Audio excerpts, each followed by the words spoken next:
سابق حق پرست ممبر قومی اسمبلی شہید سید علی رضا عابدی فاؤنڈیشن کی جانب سے شام زلزلہ زدگان کے لیے امدادی سامان روانہ کر دیا گیا، جس میں غذائی اجناس، خشک دودھ، بچوں بڑوں کے ملبوسات، خشک میوہ، کمبل، بستر، جوتے و دیگر انسانی ضروریات کا سامان موجود تھا۔ امدادی سامان کی ترسیل ٹرکوں کے قافلے کی صورت میں ایئرپورٹ کے لیے روانہ کی گئی۔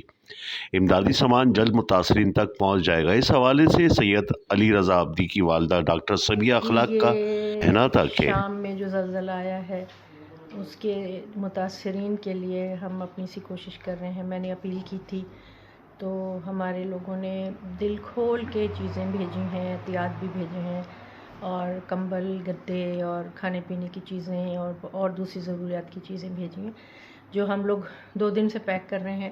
انشاءاللہ پھر یہ جہاز پہ چڑھ جائیں گے۔ Thank you.